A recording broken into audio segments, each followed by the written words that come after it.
Hello and welcome to the Football Word. This is Doug Kyde. This is Zach Cox. It's only February, but still a lot going on. Patriots world, NFL world. So let's get right into it with Jimmy Garoppolo. He's the big topic. The offseason so far, and Michael Lombardi, former Patriots executive, was talking about Jimmy Garoppolo on the Ringer's NFL show, NFL podcast, on what was it, Wednesday night. And he seems to believe that the Patriots are not going to trade Jimmy Garoppolo, which certainly would be interesting. And I think it's very interesting that whenever Michael Lombardi talks about the Patriots, because he is so close to the team, he's so close to Bill Belichick. So I'm not sure if you can actually trust everything he says. He even said on the podcast, I'm not shilling for the Patriots. I'm not trying to get them a higher draft pick, which is exactly what someone who was shilling for the Patriots would say in that circumstance. So I guess the question is, do you actually believe that he believes that the Patriots aren't going to trade Jimmy Garoppolo? I honestly have no idea what Mike Lombardi believes. I mean, I know he was really a central figure in the media narrative right after the Jamie Collins trade, because he really was hammering Jamie Collins after that deal, basically saying that he wasn't as good as a lot of people think he is, and a lot of people kind of looked to him. I know you yourself did. We're asked Belichick, was like, is he speaking for himself, or is he speaking for you and the Patriots organization as a whole? Yep. We never really got a clear answer on that. So because he has such close ties to Bill Belichick, it's like any kind of media report. I remember the one that came out earlier this week, or was it late last week, that NFL executives would prefer A.J. McCarron over Jimmy Garoppolo. Those are guys who might be looking to bolster or drop the trade value of each player. So this is the same kind of deal. Obviously, Mike Lombardi isn't currently an NFL executive, but he does have very deep ties to the Patriots. So it's hard to know what to believe. And, I mean, as we're going to talk about, I'm sure, in this show and over the next 5, 6, however many months until Jimmy Garoppolo either gets traded or there is some confirmation that he won't be traded, I don't know, man. I think I'm leaning toward he'll be traded, but that opinion kind of changes every day. Yeah, I mean, I think that in this circumstance, when you say that, or when Michael Lombardi says that he doesn't believe that the Patriots want to trade Jimmy Garoppolo, that says to me that they're just trying to raise his value there. Mm-hmm. So I don't know. I mean, I guess we'll see. We'll see how it turns out. If the Patriots don't trade Jimmy Garoppolo, then obviously they did want to keep him around.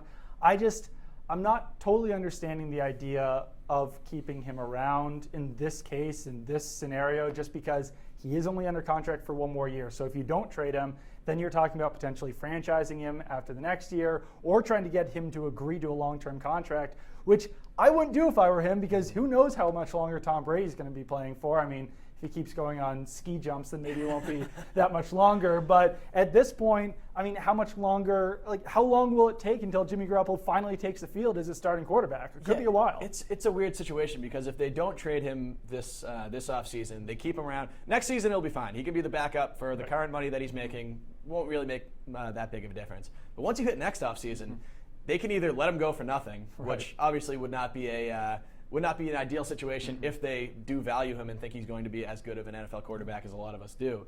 Or they can franchise him and pay a backup quarterback franchise money, which I also don't think they want to do. No. Or you could sign him to a big contract and pay a backup quarterback a big contract money for at least another year or two until Tom Brady finally comes back to earth from his superhuman state that he's been in this year. So I don't know. It's hard to find obviously keeping him around gives you insurance if in case Tom Brady's game falls off a cliff or he gets hurt. You have a pretty talented backup in Jimmy Garoppolo. But I don't know. I feel like it's in their best interest to trade him now while they can, while his value is very, very high.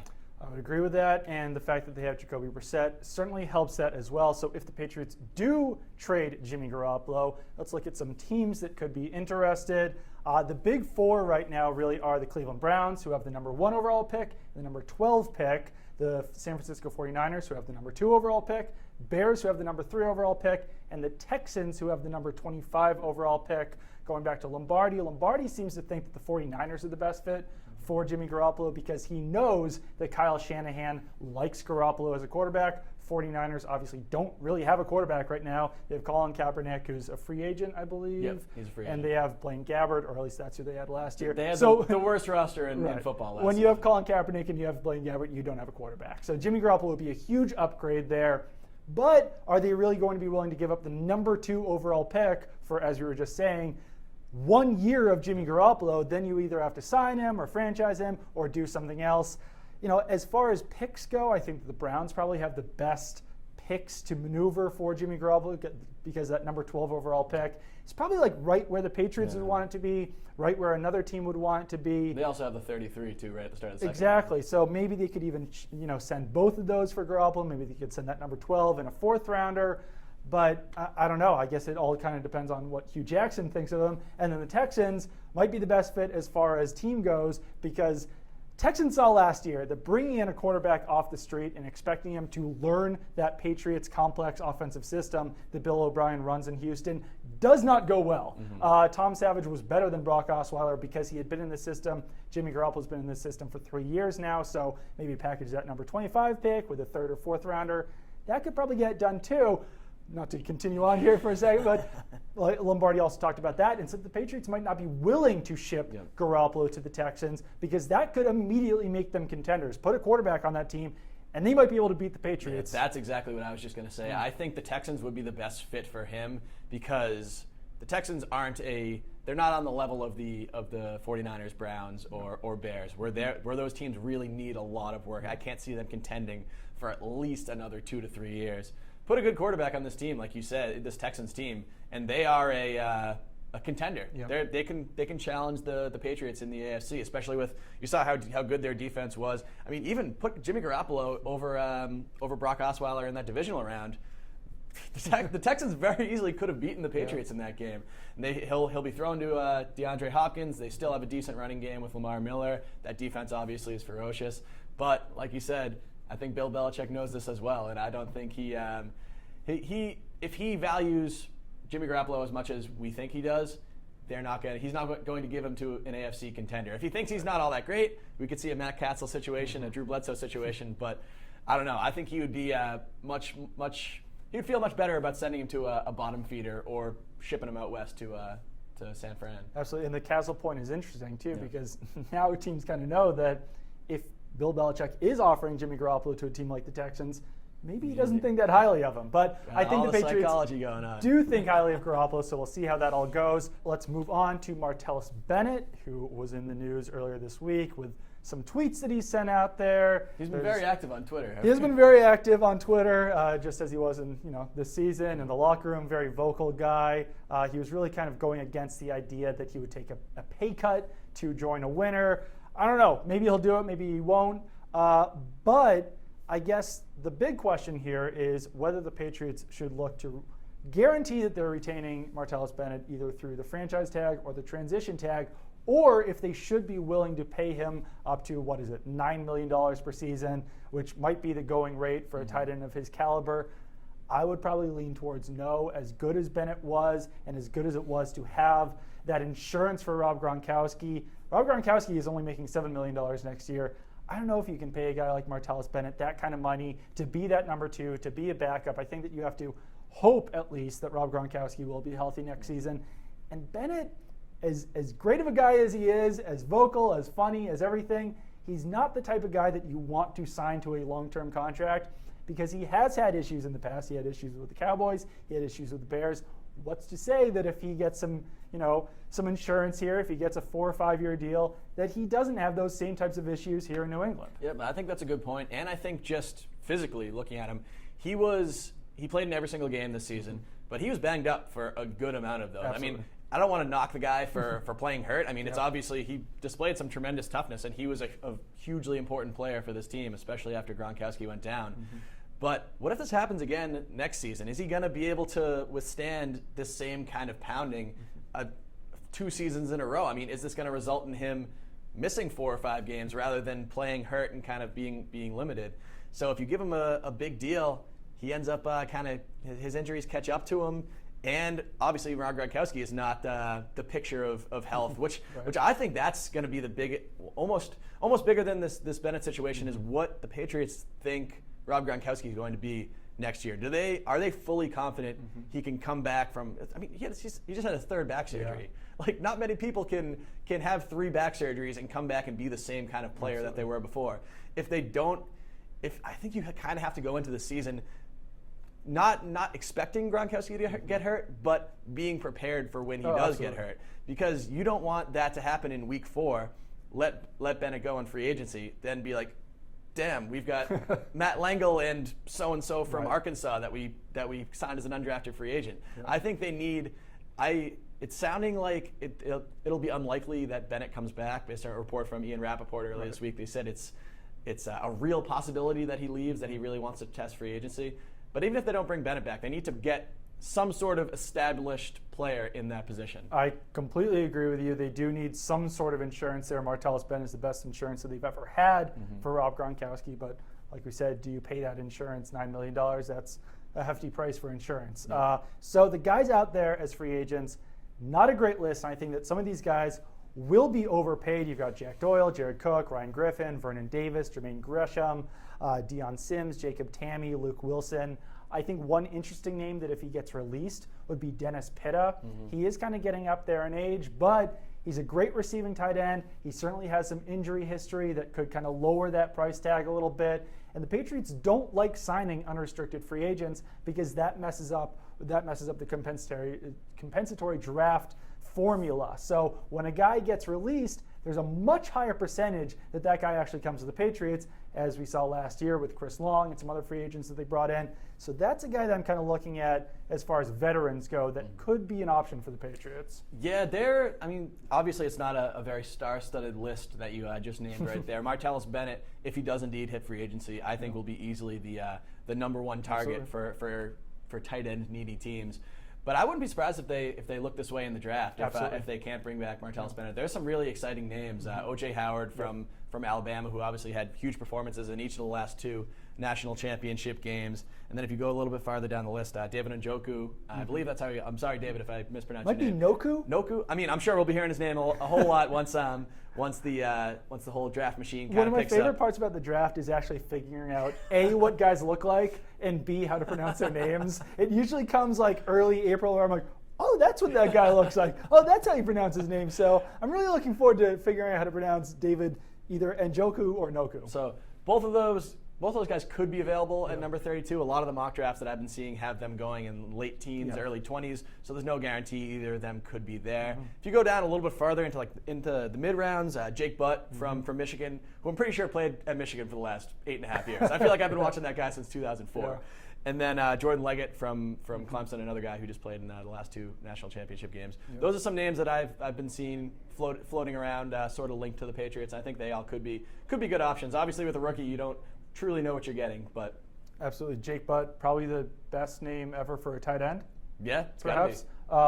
He tore his ACL in December, so that is what makes him pretty interesting prospect for the Patriots. They have been willing to draft those guys, Dominique Easley in the past, who have had those knee injuries, and that certainly will hurt his value. Another guy, very small school prospect, Adam Shaheen. I think he's about 6'6", 277 pounds. He's a guy who seems to be really moving up draft boards. He caught over 800 yards in his last 2 seasons. It's at the Division II level, but Patriots also have been willing to take chances on those small school guys in the past. So I agree with you. I think that they will be looking at the draft for that position to kind of fill in that depth a little bit. They traded away A.J. Derby, so they certainly need something there. As you said, they've got Matt Langle and Michael Williams is a free agent. So, yeah. These guys are all... There's no one really behind Gronk. Yeah, right now the only 2 tight ends under contract for next season are Gronk and Rob Hausler, who, I mean, he's a guy who's been around in the NFL for a little while, so maybe he can add a little bit of insurance there. Obviously, he's no superstar, which is the reason why they were able to get him for a futures contract. But yeah, I'm excited to see what we can see from him in camp. Maybe he'll be a little spark. Yeah, could be the next Dion Lewis. He was another guy who was signed to a future contract, was out of the league, so. I mean, obviously it's probably a little absurd to compare him to Deion Lewis, but who knows? Sticking with tight ends, in the news this week, Mojo Rawley, WWE superstar, says that he wants to get Rob Gronkowski in the ring one day. I think that everyone kind of thinks that Rob Gronkowski is like the WWE's #1 prospect in the NFL right now. I think that they can see him cutting a promo like Ultimate Warrior or Hulk Hogan or something. I'm going to have a hot take here. I don't think Gronk would make that great of a wrestler. I think he would need a manager to speak. We've heard Rob Gronkowski speak He wouldn't be publicly great on the mic. very much over the course of the years in covering him. He kind of has trouble sometimes stringing words together. And I mean, maybe he could just scream like the Legion of Doom or the Ultimate Warrior. Maybe he'd throw some face paint on. But I don't know. I think that he would need a manager, and if he was going to have a manager, it would probably be his dad. His dad seems to kind of cling on to everything that he does. I think it would be the entire Gronkowski family. Yeah. They seem to kind of travel in a pack. I think they can. It would be Rob Gronkowski featuring the Gronkowski brothers. They'd be like a 5-man tag team kind of thing. I mean, I'll defer to you on this. I'll be honest, I'm not a huge WWE aficionado. I'm actually in the minority here at NESN.com. We have a large crew of WWE fans. Yeah. But I'm sure he'll get into the ring at some point. I'm sure he will. Once Bill Belichick takes I'm sure he's actually. I feel like he's probably tried to get into a WWE ring during one of these stints on the IR, and Bill, Rob, come on, relax, just give it a little bit. History of back injuries, history of knee injuries. Probably not the best, not the best idea to jump off the top rope when your back's made of glass right now. No, but when WWE does come around to Providence or Boston, he's usually there to support his guy Mojo Rawley. So. Yeah, I think that will happen at some point. Another thing that Patriots fans probably didn't like seeing was that Tom Brady went off a ski jump, posted it to Instagram. This is similar to the situation a couple of years ago when he jumped off a cliff, went on some black diamond ski slopes. This might be another hot take, but I mean, Tom Brady doesn't eat strawberries. He doesn't eat tomatoes. He doesn't eat mushrooms. I think we can kind of trust what he does during the offseason and assume that it's the best thing for his body. Obviously, going off a ski jump probably isn't the safest thing, but if Alex Guerrero says that he can do that, I think he can do it. I kind of like it. I like Tom Brady giving a little troll out here. He knows that he put this on his Instagram. He knows it's gonna be, oh my God, it's Tom Brady. I like it. I like the move. It's got the Zach Cox stamp of approval. I do think it's kind of Don't funny. break your leg though, because that would be bad. Kind of change the Jimmy Garoppolo trade rumors a little bit. Absolutely. I think that it's kind of funny that I guess skiing is thought of as kind of like a boutique sport a little bit, rich person sport. But is it really that much different than like snowboarding or skateboarding? Probably more as, like, dangerous than snowboarding. Yeah. So I just kind of like the idea of picturing Tom Brady skateboarding. I think that's just kind of a funny thought. Put some rollerblades. Just imagine him doing a kickflip or something. I don't know. Might be safer. How about you get into skateboarding, Tom Brady? Let's get into 2 quick mailbag questions before we wrap this up. A person named Ziggy Oskwerick said, names we can't pronounce. Yeah, in my opinion, makes more sense to re-sign Logan Ryan and tender Malcolm Butler. One leaves no matter what. At least you get a nice comp pick for him. Not really a question, Ziggy, but we will address this anyway.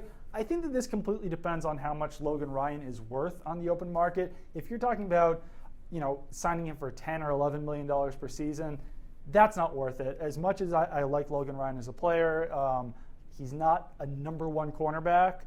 We'll see what his value is because he was much better in the slot this season than he was outside. If teams are valuing him as a slot cornerback, I think that price drops quite a bit. And then I think you can bring both of those guys back. If teams view him as a number 1/number 2 outside cornerback, then you might be looking at him getting that Janoris Jenkins type money. But I think it's going to be really interesting to see what happens to Malcolm Butler this year, just because I think they should tender him as a first-round pick. And if another team signs him to an offer sheet and tries to get him away for a first-round pick, what do you do at that point? I think that you have to at least consider, I guess depending on what the contract the team would be offering, giving Butler up for a first-round pick, just because that's a lot of value there. Especially, it also depends on what team would be willing to give up a first-round pick. If you're talking about like a top 10 pick, ship him out. Oh, easily. Yeah, I don't know. We've been kind of debating this really since the middle of last season when it was really clear that Butler wouldn't sign an extension and then both of these guys would hit free agency.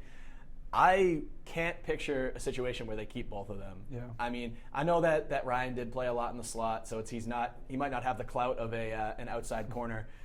But you just see so many cornerbacks get overpaid, and not even necessarily overpaid, but they get very, very large contracts.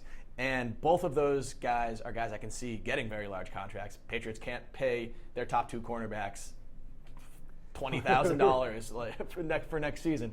But I don't know. It's always the vision I have in my mind is of them keeping Malcolm Butler and letting Logan Ryan go. But an interesting name that I've been reading up on a little bit lately is Deron Harmon. He's kind of in a similar situation as Logan Ryan, where he's been a backup to he's their very clear number 3 safety behind Devin McCourty, Patrick Chung. He's not going to surpass either of them. No. But when you look below him, it's 3 special teamers, really. Yeah, it's Jordan Richards, who I don't even know will make the team next year, and then Nate Ebner and Brandon King, who really he's kind of a doesn't linebacker play. anyway. Yeah, he's more of a hybrid kind of guy. So, and Duron Harmon basically played like a starter this past year. He was on the field for almost as he what did he average, about like 60-70% of snaps? Somewhere around there. Might have been. It depends on the game. I mean, sometimes he's playing 90, sometimes he's playing 40. But so he was the big nickel guy. Yeah. And I think people. I don't know. I think people kind of underrate him just because they know he's a backup and he's not even really contending to be a starter. But I think losing him would make a pretty big, a pretty sizable dent in this defense. They would have a definite hole to fill. Bill Belichick really talked about that a lot this season. For some reason, a lot of questions about safeties posed to Bill Belichick this season, and he really said that having those 3 guys allows them to do so much more on defense, because then you can drag Devin McCourty down to cover a tight end or a wide receiver. You can have Patrick Chung playing as a linebacker and have McCourty and Harmon back there as free safeties. So I think that Harmon probably will be paid maybe like a nickel cornerback. Maybe it all depends on whether a team values him as a starting free safety, which I think that he has the talent to do that. We'll just see if another team looks at him that way. Agreed. Second question here from Matt Monito: which current Patriot, including last year's practice squad and injured reserve, might be a sleeper performer for next camp, a la AJ Derby last year? My guy's DJ Foster. He was on the roster for most of the season this year. I think the Patriots do value him pretty highly as maybe that next third down back. Maybe if James White walks in free agency next year, then DJ Foster could fill that role. We really didn't see much of DJ Foster in training camp last year because he had the hamstring injury. So he's certainly a guy who could really emerge and, kind of position himself up there on the Patriots running back depth chart. It would be a little difficult for him to pass either James White or Deion Lewis, especially after what we saw James White do in the playoffs this year. But you could keep him around for another season. Obviously, they valued him highly enough to keep him around for all of last year. They could do it again this year and keep that extra running back. That's what I was just going to mention. They did not stash him on the practice squad because I think they felt that if he was on the practice squad, he would get snatched up by somebody else. So they obviously value him. They want to keep him around. That's a very good pick. I also think Jonathan Jones, the cornerback who played almost exclusively on special teams this year, he was their 5th corner for a lot of the time.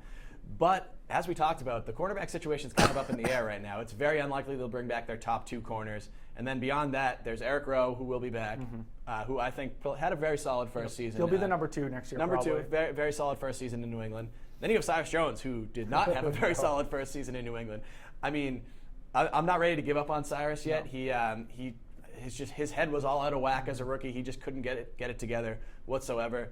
But if he doesn't step up and kind of elevate his game, you could be looking at Jonathan Jones could be stepping in as their number 3 cornerback. Absolutely. And we were very excited about what we saw from him in training camp in the preseason last year. Didn't see a ton of it during the year, but I think he's a guy who could definitely make that sophomore leap. Yeah, absolutely. And it was especially telling that in the playoffs, Justin Coleman, who I believe is an exclusive rights free agent, and Cyrus Jones were both inactive. Jonathan Jones was their number 4 cornerback. So if anything happened to Malcolm Butler, Logan Ryan, or Eric Rowe in the playoffs, that means that they trusted Jonathan Jones to move up and play on defense, and we did see him play on defense a little bit this season. I thought he played pretty well for an undrafted rookie, and that's certainly a guy who could be that A.J. Derby type. I don't know if he would be traded to the Denver Broncos midway through the season, but I think that he could be a contributor next season, a little bit on the smaller side, but he certainly has a lot of speed. So I think that will do it here for us. First show of the Football Word. And we will be back with you on Wednesday. This will be airing every Monday and Thursday. Did I just say Wednesday? You did say Wednesday. Monday. We'll be back on Monday. Monday, Thursday. You get us twice a week on top of our Between the Tackles podcast with Michaela Vernava, which will be coming out probably weekly. We might scale it back a little bit in the offseason depending on what's going on. We don't want to bore you guys too much in the middle of June with random football talk, but you'll be getting a whole lot of us this offseason, so it should be fun. So we will see you back here on Monday.